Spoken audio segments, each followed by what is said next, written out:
శ్రీ భద్రకాళి అమ్మవారి శాకంబరి నవరాత్రి మహోత్సవంలో అమ్మవారు కుల్లా రూపంలో భక్తులకు దర్శనమిస్తున్నారు. కాకతీయుల రాజధాని ఏకశిలా నగరంగా చరిత్ర ప్రసిద్ధిగాంచిన శ్రీ భద్రకాళి అమ్మవారి శాకంబరి నవరాత్రి మహోత్సవంలో 3వ రోజుకు చేరుకున్నాయి. ఉదయం నిత్యానికం గణపతి పూజ అనంతరం అమ్మవారిని కుల్లా రూపంలో అలంకరించారు.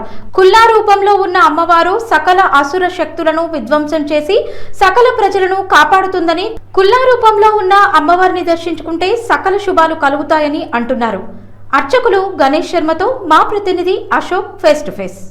ఓరుగల్ ఇల్వేల్పు శ్రీ భద్రకాళి దేవాలయంలో శాకంబరి మహోత్సవాలు అంగరంగ వైభవంగా జరుగుతున్నాయి. ఈ రోజు 3వ రోజు ఉంది. అమ్మవారిని ఈ రోజు దర్శించుకుంటే ఎలాంటి శుభాలు కలుగుతాయనే విషయం పైన మనతో అయ్యగారు ఉన్నారు. అయ్యగారు తెలుసుకొని చెప్తున్నారు.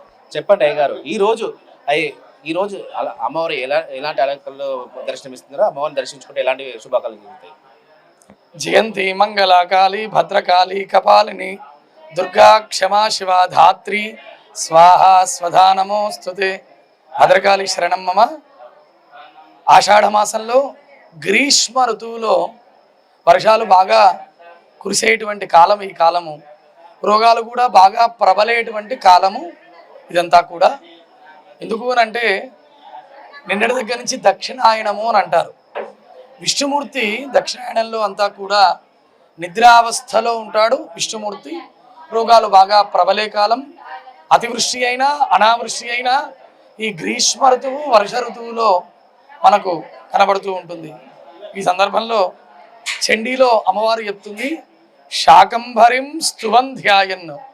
ఎవరైతే నన్ను శాకంభరిగా దర్శిస్తారో అర్చిస్తారో వాళ్ళందరికీ కూడా సకలైశ్వర్యాలు సిద్ధింపజేస్తాను అని అమ్మవారు చెప్తుంది దేవి పురాణంలో. ఈ విధంగా ఆషాఢ ప్రతిపత్తిథిమారభ్య పౌర్ణమి పర్యంతం అనగా ఈ 15 రోజుల పాటు కూడా అమ్మవారిని విశేష అలంకారాలలో మనము అర్చిస్తూ ఉంటాము. 15 తిథులకు 15 అమ్మవారి యొక్క రూపాలు ఉన్నాయి. కాళి, కపాలిని, కుల్ల, కురుకుల్ల, విరోధిని, విప్రచిత్త, ఉగ్ర, ఉగ్రప్రభ, దీప్త, నీల, ఘన, బలాక, మాత్ర, ముద్ర, మిత. ఇలా 15 రోజుల్లో అమ్మవారిని 15 రూపాల్లో మనం దర్శిస్తాము. ఈరోజు 3వ రోజు కుల్లాక్రమంలో ప్రాతకాలం అమ్మవారిని విశేషంగా చతుషష్ఠి పూజ చేసి అమ్మవారిని అర్చిస్తాము. ఈరోజు అమ్మవారిని దర్శించుకుంటే ఎలాంటి శుభాలు కలుగుతాయి? ఈరోజు అమ్మవారు కుల్లాక్రమంలో మనందరికీ కూడా దర్శనం ఇస్తుంది. ఎవరైతే ఈ కుల్లా అమ్మవారుగా అమ్మవారిని దర్శిస్తారో సకల సౌభాగ్యాలు, మంచి సౌమంగళ్యాన్ని స్త్రీలందరికీ కూడా ప్రసాదింపజేస్తుంది అని మనకు దేవీ పురాణం చెప్తూ ఉంది. చూడండి, 3వ రోజుకి వర్షాలు, నెల రోజులకి వర్షాలు పడలేదు. అమ్మవారిని దర్శించుకోవడం 3 రోజులకే వర్షాలు కూడా పడుతున్నాయి. దీన్ని ఎలా చూడొచ్చు? ఇంతకుముందే మనం అనుకున్నాము, ఒకానొక సమయమున సృష్టి అంతా కూడా కరువు కాటకాలు బాగా వచ్చాయి. ఈ సందర్భంలో దేవతలు, ఋషులు, మునులు అందరూ కూడా వెళ్ళి అమ్మవారిని ధ్యానిస్తారు. అప్పుడు అమ్మవారి యొక్క శరీరం నుంచి అన్నపానామృతాలన్నీ కూడా సువృష్టిగా వర్షాలంతా కూడా పడ్డాయి. ఆ సందర్భంలో అమ్మవారిని శాకంబరిగా ధ్యానించారు. మనం కూడా అమ్మవారిని శాకంబరిగా ధ్యానిస్తూ ఉన్నాము. 2 రోజుల నుంచి అమ్మవారిని మనం అర్చన చేస్తూ ఉన్నాము.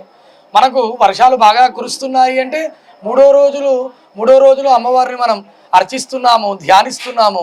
అందు నిమిత్తమై మనకి ఈరోజు వర్షం కూడా బాగా సమృద్ధిగా పడుతుంది. ఈరోజు కాదు, ఇంకా రాబోయే కాలం అంతా కూడా వర్షాలు మంచిగా పండాలి అనే అమ్మవారిని బాగా ధ్యానిద్దాము. చూడొచ్చు, వర్షాలు అంటే ఇప్పుడు ఏదో ఈ శాకంబరి ఉత్సవాల భాగంగా 3వ రోజు కూడా అమ్మవారిని కపాలి క్రమంలో దర్శించుకోవడం జరుగుతుంది. ఏదైతే ఉందో అమ్మవారిని దర్శించుకోవడం 3వ రోజుకే మనకు వర్షాలు కూడా పడడం పడితే అయితే ముక్తోకాలలో ఉన్నటువంటి అమ్మవారిని దర్శించుకోవడం వల్లనే ఈ వర్షాలు కావచ్చు, ఇవైతే ఉన్నాయో భూలోకాలకు సంబంధించినటువంటి సమస్యలు కూడా తేలుతాయని చెప్పేసి ఇక్కడ ఉన్నటువంటి భక్తులు అంటే అయ్యగారు చెప్తున్న పరిస్థితి కనబడుతుంది.